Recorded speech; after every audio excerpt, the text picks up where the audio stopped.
Boa noite. A nossa equipe, composta por Tiago Henrique de Salles e Gabriel Pereira Monteiro, vai falar sobre o exemplo 11.2, que tem um tema Projeto de Compensador de Atraso de Fase. A proposta do TCC que a gente utilizou como base é a conexão entre dois CLPs e uma IHM, né, uma interface homem-máquina, e um computador. A figura ao lado mostra como seriam as conexões entre os dispositivos. E olhando a figura, conseguimos observar que as linhas pontilhadas são conexões MPI e a linha contínua é uma conexão via Profibus. Bom, a função dada já acompanha um ganho que foi desenvolvido previamente, sendo a seguinte função de transferência a ser trabalhada. G de S é 583, S, parênteses S mais 36, vezes S mais 100. A gente teve que usar o comando conv, né, e o transfer function, e adotar o zeta para 0.6 para chegar nessa expressão de GS.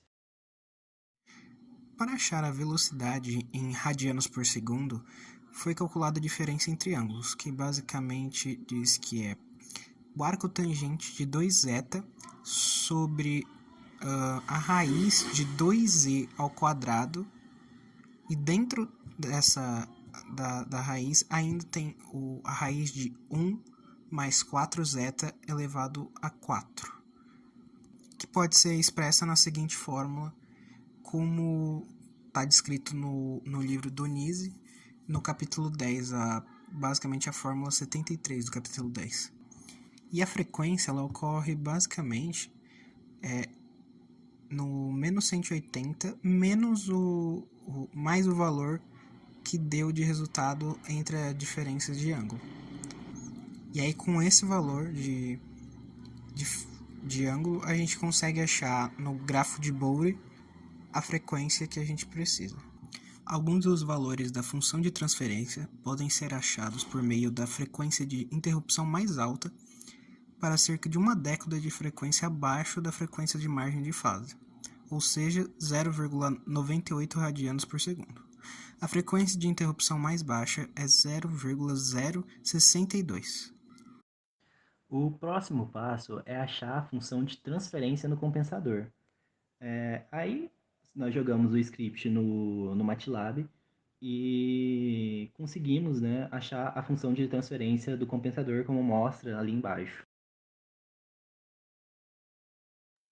Bom, com a função de transferência do compensador em mãos, a gente já vai achar o diagrama de Bode.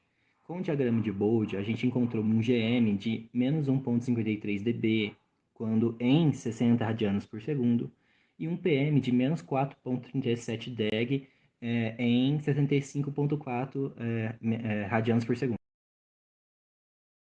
Bom, então no slide anterior foi calculada a função de transferência do compensador e o diagrama de Bode.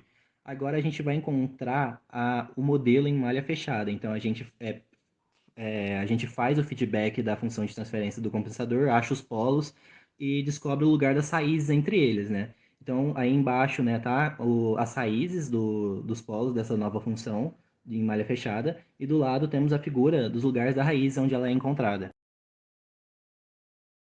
Bom, aí com isso, né, a gente consegue agora fazer a resposta temporal para o sistema em malha fechada, porque a gente já descobriu a função de transferência em malha fechada.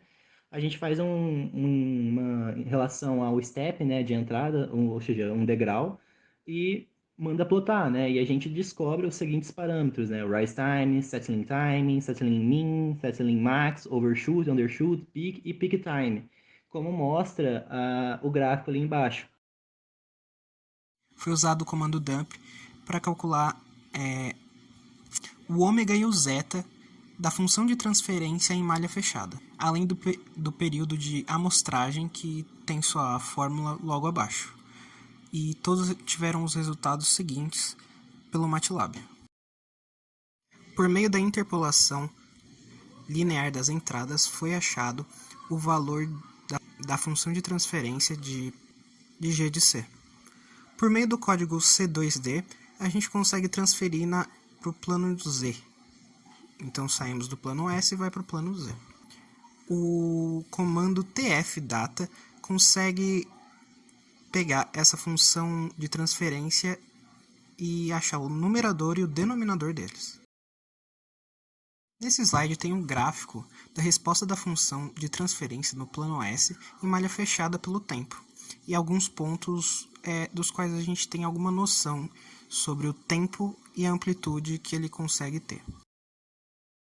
Como no slide anterior, a gente tem um gráfico, porém da resposta da função de transferência no plano Z pelo tempo, e alguns dos pontos importantes para a gente ter um senso de comparação.